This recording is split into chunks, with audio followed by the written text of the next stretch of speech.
There it is. Okay, we're good to go. Awesome. The Standard Podcast here, team. So thank you so much for joining us, and welcome to the Standard Podcast, where we raise the bar, rebuild the culture, and call out the lies that no one else will. This isn't motivation. This is a movement. I'm Thomas Rowe, joined by my co-host, Aaron Charles, and today we're sitting down with Scott Jarvis. Awesome, Scott. Thanks so much for joining us. Oh, thank you. Scott is a certified master athletic administrator, author of Selling the Passion and 12 Principles of Highly Effective Athletic Administrators, and one of the nation's leading voices in athletic leadership, recognized as a National Athletic Director of the Year Finalist and recipient of the Bruce Whitehead Distinguished Service Award. Scott has spent his career building servant leaders and redefining what it means to pursue excellence in educational-based athletics. We're diving into the truth behind what it really takes to build identity, discipline, and legacy in sports and in life. You know, Scott, I mean, we were just chatting a little bit off camera here, but I wanted to really give you props. When we first got into this, when Aaron and I, you were one of the very first people that we reached out to. And what stood out the most as we were taking notes is your first response is, how can I help? And that stuck with us because we know this next generation is, well, I mean, everyone's getting challenged here, coaches are getting challenged, parents and student athletes across the board. So what we're going to do here is we're going to kind of tag team you. I'm going to go at it with some questions, and then Aaron's going to jump in. So we're just going to toggle back and forth. Absolutely. Again, I appreciate being here. So thank you. Of course. Team, we know your time is limited, so we like to keep our podcast to about 20, 25 minutes. So those of you that are tuning in, we really appreciate it. So let's just jump right in. Scott, let's start here. Where does raising the standard mean to you, or what does raising the standard mean to you, especially as someone who's been shaping athletic leadership for years? I think the first part of that, Thomas and Aaron, is like it's actually setting the standard. Bingo. Kind of displaying, like, I think in athletic leadership, I think, you know, so many times we get just bogged down with all the management stuff that we forget the most important part of it is just setting those standards, setting those expectations, and then laying out the vision for that. What are our core values? What's our mission? What's our vision? What's our why? Like, that's honestly, at the end of the day, if we think about it, what's our why? Why are we doing this? There's a purpose to why we're doing this. And if we're just running around in circles and really don't have a clear path or a vision and mission for what we're doing, then we're in trouble. Oh, yeah. Yeah. That being said, what do you think is the biggest lie or misconception or just guilty by omission that you feel the culture and the system has sold athletic directors, coaches, athletes, and parents? I think there's a couple things on that. Honestly, there's probably hundreds, but I can think of, and we've talked about it, Aaron and Thomas, we talked about this. I think it all comes down to, I think the sports culture has become about the performance, the product. It's not about the journey. And I think that's, something that we need to get back to. I think that education-based athletics needs to be the education, because we all know, Thomas, Aaron, you both know, like, it's very few kids will even get the ability or the opportunity to go on to college sports. So in that case, so let's say at the most 10% of kids are going on to play any level of college sports. Right. Any level. So we've got 136,000 student athletes that participate in sports in Iowa every year. Holy shit. We've got then approximately, maybe around 10,000 kids that are going to play any level of sports in the entire state. So now we talk about that. So what's the 90%? What are we doing for that 90%? We're trying to create moments. We're trying to create experiences. We're trying to build life skills that are going to serve them long after they're athletes. And that's the misconception. I think it's more than about the sport. It's about the opportunity to learn and grow. Right on. And so you mentioned journey. How did that lie end up in? That is such a strong word, but how did that lie or that misconception end up in your journey? And what truth do you believe needs to replace it? I think for my own journey, and I think it's, as a student athlete, as a coach, as an athletic director, as a parent. I think there's this, I think the lie is just perpetrated in our society. Right. I think sometimes as parents, we want the best for our kid. I mean, 100%. We want the best for our kid, and I think it's important as ADs and coaches to know that. Like, our parents love their kids; they want the best. They don't want them to struggle. They don't want them to hurt. It sucks to see your kids, in pain. It sucks to see them, hurt by something that happened to them in a sport. Right. And for me, like, it's, Papa Bear comes out and, you want to go get that coach, but then my AD coach brain takes over and I'm like, okay, this is a learning experience, not for me. Right. Because I've had my experience. My daughter, my son, need to go through this. Oh, yeah. I got just a quick story, and I think this is so powerful, and I think it's exactly kind of, Thomas and Aaron, what you talk about. My son was a junior. We had hired a new basketball coach, and he was very demanding. And my coach, or my son, came to me. He goes, "Hey, I'm not going to go out for basketball next year." And I'm like, "What? Why?" He goes, "It's just too hard." Oh, wow. And I was like, "Okay, well," I said, "You need to go have a conversation with coach." And he's like, I'm not having a conversation with coach. And I'm like, and I said to my son, I go, "Hey, this is what, as you grow up, you have to be able to do this, or you're not going to be successful." That's so right. You have that conversation, and I go, and now I said, here's it. Now, if you do that, you got to go get a job, or you got to find something to do after school, because you're not just going home and playing Fortnite for 8 hours a night. So Yes. Let's be clear. Dad is saying that's not going to happen. So he goes, "What if I can't find a job?" I go, "Well, then you come work with me in the athletic department. I'll find some stuff for you to do." There you go. He went and had the conversation with coach. And I know that was really, really hard for him because he is quiet. He's not vocal. He just does what he's told. And so he went and had that conversation. He came back and I said, "How'd it go?" He goes, "Well, I'm gonna stay out." Awesome. So I left it at that. Mid-season, I just asked him, and I go, how you feeling about, staying? He goes, "Dad, what I finally figured out was he is pushing me so hard because he knows that I'm capable of so much more." That's so awesome. I was so proud of his own growth and just the fact that he had the ability to learn that. But if I would have gotten involved and just said, "Hey, it's okay, don't have a conversation, just walk away," he wouldn't have learned that lesson. That's right. And now in his adult life, when he's working, he tells me all the time, he goes, "Dad, I don't know how you did this for so long. Like, being an adult sucks." And he goes, "Yes, it does." Dealing with people and dealing with having difficult conversations is a part of, I don't care what you do. It's a part of what you have to do.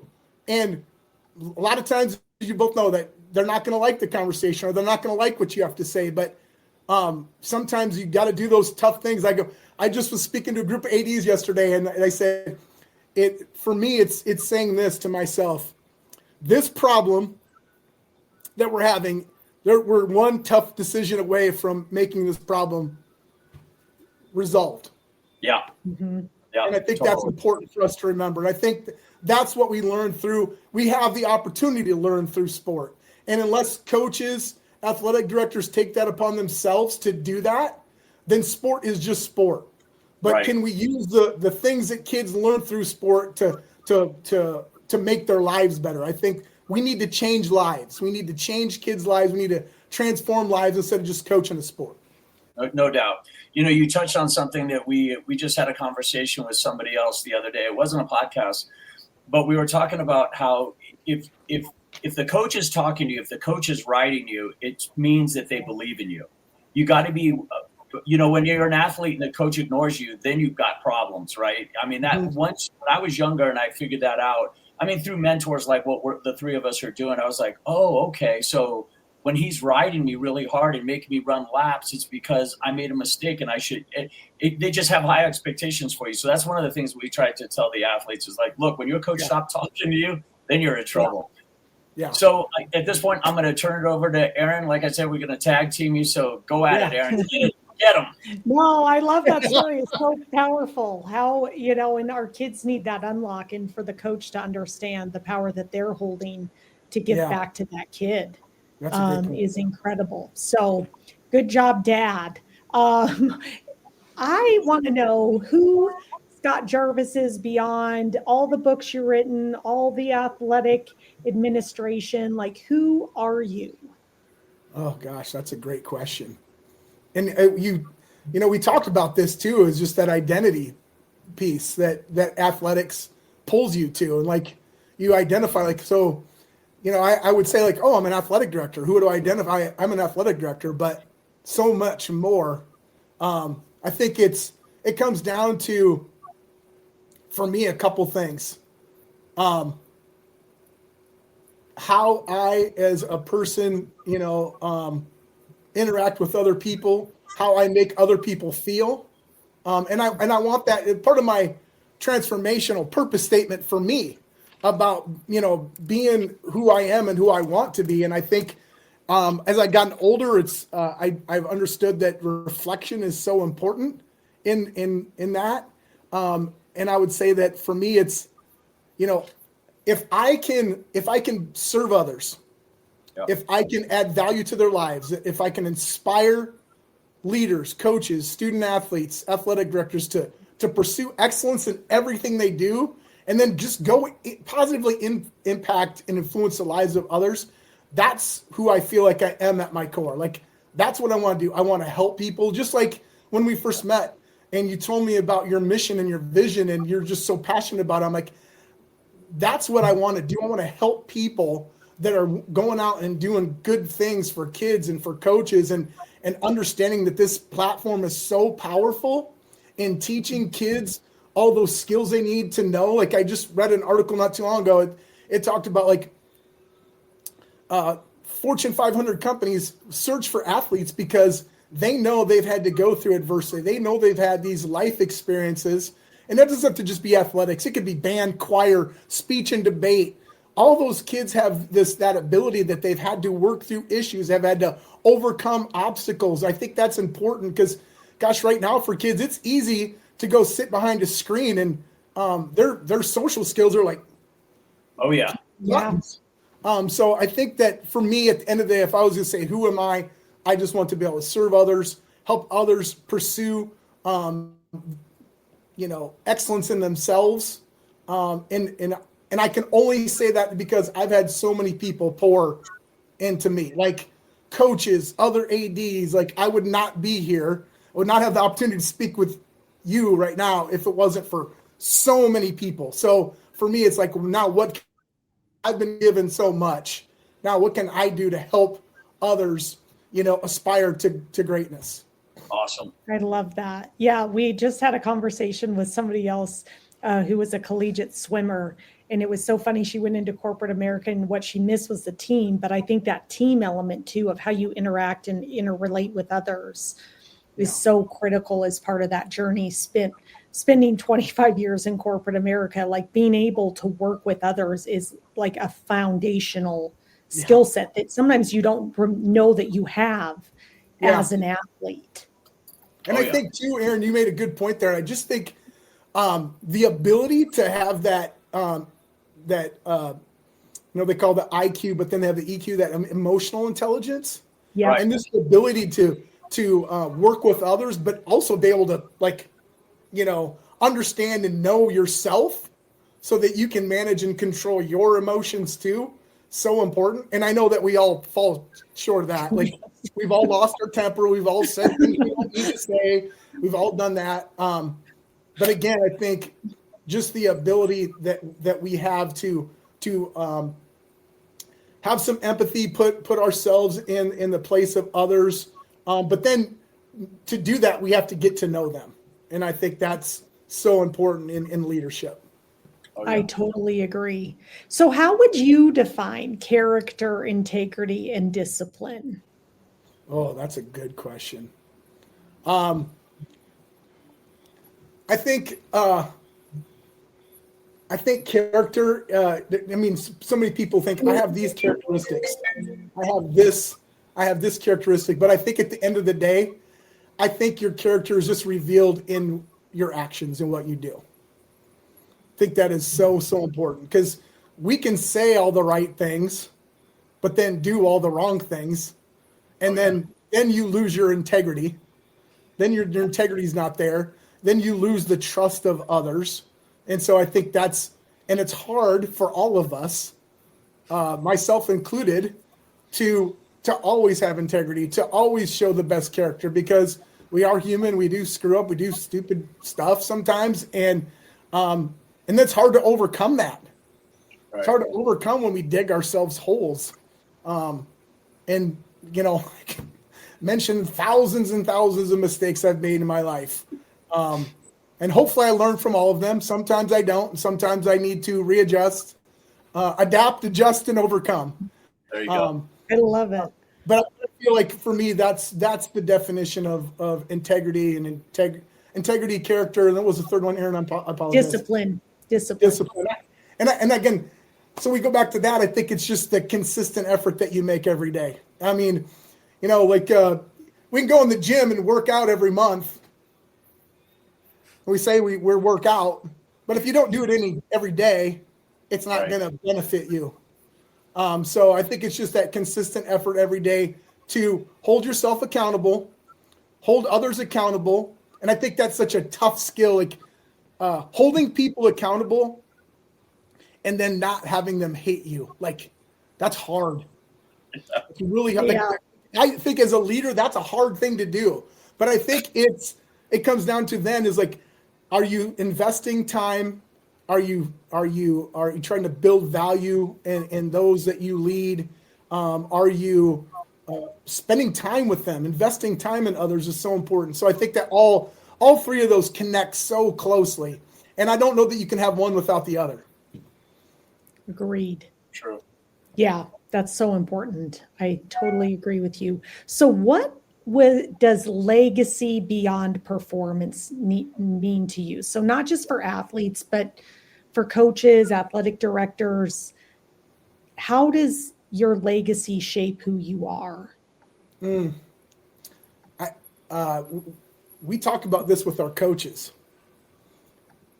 And I had a basketball coach, super successful. I think he won like 700 games. Scott DeYoung is like one of the best coaches I ever have been around. Just learned so much from him and watching him coach. And I remember talking about talking about this. What's the legacy you want to leave when you're done coaching? Right. And my coach said, I don't have a legacy to leave. And I'm like, what? Yeah, you do, coach. You do everything.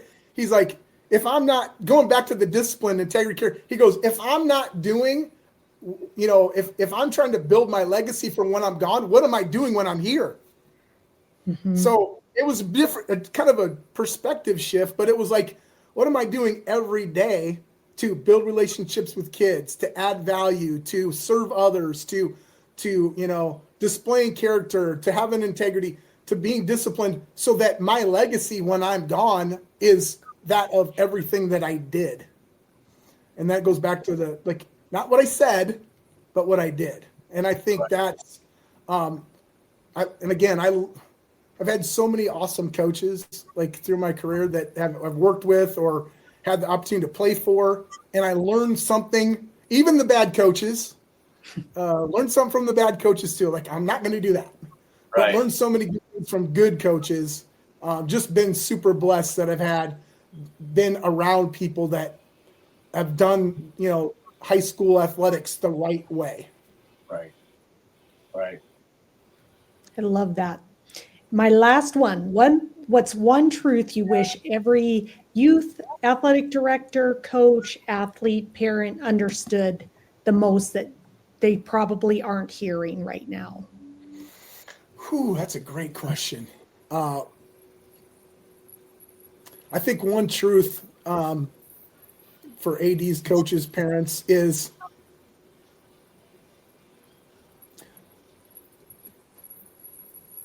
have this athletic experience not be about the Division I scholarship, the trophy, the medal. have it be about the opportunity for them to fail, to overcome, for them to learn and grow and continually just improve through having the opportunity to be on a team. So if your kid's on the bench, enjoy watching them interact with their teammates. Enjoy watching them cheer on their teammates. Enjoy the conversations that you have with them about the fun that they had with their friends. I think it's just a perspective switch. It's not about them being a great athlete, because we all know, like, I would say there's 1% of kids that are just like super crazy athletic freak, of nature. And there's these 1% of kids that work so hard that they're good. Yep. And that's such a small portion of what we're doing in high school athletics. Yep. We need to use this beyond just, the trophies, the medals, the wins, because we all know that somebody wins and somebody loses every single game. So half of the kids on a night are going to win a game and half are going to lose. And hopefully they both run through that. Oh, yeah. That's so powerful. I love that. Okay, Thomas, it's your turn. All right, Scott, come to tag teaming you. So with all of your years of experience as an athlete, as a coach, and as an athletic director, if you could sit down with yourself, with everything that you know now, what's the one thing you would do, or what advice would you give that younger version of Scott? Oh, gosh. I think I don't remember if you guys ever watched the movie Click with Adam Sandler in it. Oh, yeah.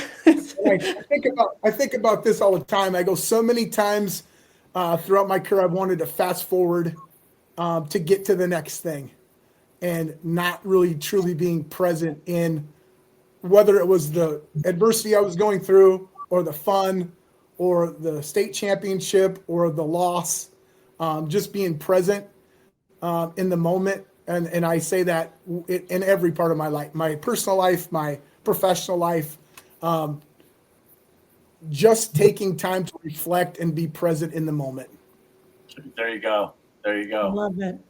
And now, as someone who's consulting and training the next generation of athletic directors, coaches, parents, athletes, what's the one thing you're trying to make sure they understand? Everyone has the ability to positively influence and impact others. Awesome. It's amazing. It's amazing what we can do when we spread positivity within our department, as ADs, as coaches. I continually try. I mean, as I've gotten older, I've realized how important it is that we tell people when they do something excellent, not just when they do okay, like, hey, good job, good. Like when they do something just extraordinary, we need to recognize that and encourage that. When we see kids that have a talent in something, or we believe that they could go way farther than they thought they could, I think it's important that we recognize and try to multiply that talent. Awesome.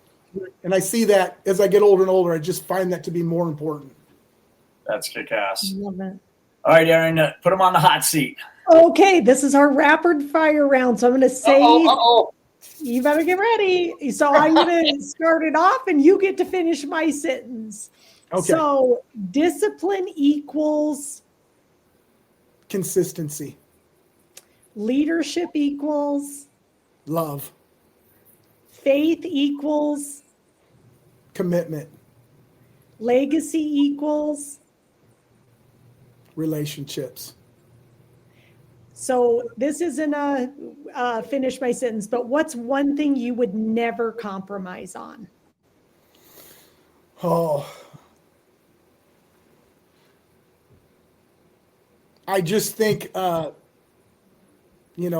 investing time in those we lead. I just feel like time is the most precious commodity that we have. You can't buy more.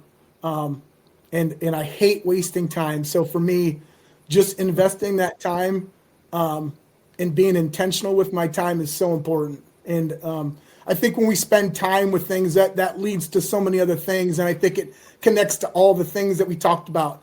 It takes intentionality and time to build relationships. It takes time to build trust. It takes time to do all those extra things that are going to make us successful. So I guess for me that it's that time. Being intentional with that time is something that I,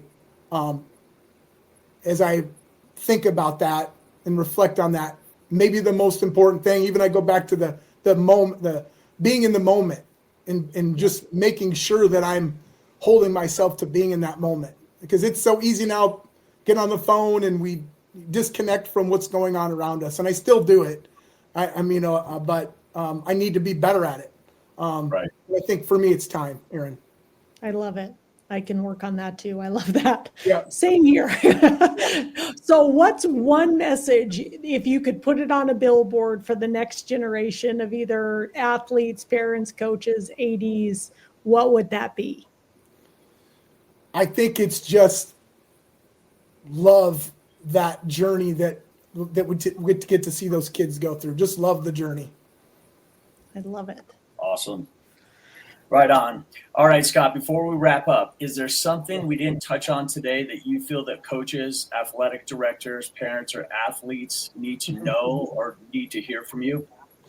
I think you mentioned it, Aaron and Thomas, you both mentioned this, and I think this is important. And I think it's important for all of us to know. And when I talk to our coaches about, don't be a cookie cutter coach. Right. Don't be a cookie cutter leader.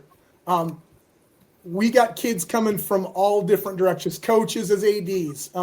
We've got parents coming at us on all different angles. And I think it's just important to remember, meet them where they're at and know that you have to be something different for so many people. I think that goes right back to our conversation about having that high emotional intelligence in leadership. Being able to maybe detect or feel something that maybe they're not going to tell you, but you just sense that. I think it's important that we have the ability to do that so that we can really get to the root of issues. Because at the end of the day in leadership, it's about solving problems. It's about asking the right questions. It's about diving in and getting your hands dirty. So I think that's it for me, is just don't be that cookie cutter coach. Don't be that cookie cutter leader that we're just going to do everything the same. We're not going to change. It's an assembly line. I don't think we can do that in leadership anymore. I think we need to be more focused on the person and have the ability to be empathetic. Right on. Yep. I mean, one of the things that we all talk about, or what Aaron and I talk about, is let's not reinvent the wheel. And everything that you've given us today has just been unreal. So where can people connect with you, Scott? They can reach out to all my social media, Instagram, which is Scott Jarvis _AD. They can reach me on Twitter at Pocket AD _, or they can get me on my website, scott.jarvisconsulting.com, or, reach out to me, email scott.jarvisconsulting@gmail.com. And again, I would just offer this to anybody. I'm just so willing to help others, get to where they need to go or want to go. Just call me if you need anything. That's awesome. So that being said, you can find everything at scottjarvisconsulting.com. Is that the correct website? Correct. Yes. All right. That's where you can learn about the BDB Leadership Academy. What is that? So we just work with coaches, athletic directors on just how they can teach leadership within their teams. Right on. Nothing crazy. We just trying to help ADs create the type of culture that they can, make moments for their kids and their coaches. Right on. All right. Also, team, grab copies of his 2 books, Selling the Passion and 12 Principles of Highly Effective Athletic Administrators. Also on social media. And you also have a podcast, Beyond the Bench podcast. Is that correct? Yes, that's correct. And actually had both of you on there. So I appreciate you being on the show. It was amazing. That's right on. It's awesome. We were happy to reciprocate because we knew you had just a plethora of information. Scott, I'm going to turn it over to Erin, and she's going to close us out. I'm going to close us out. So, Scott, thank you for sharing your story and your truth. If this conversation challenges you as a listener, inspires you, or made you think differently, we ask you to do 2 things. We want you to share this episode with somebody who needs to hear it, either another athletic director, a coach, a parent, an athlete. And then we'd love for you guys to connect with Scott. He is a servant leader.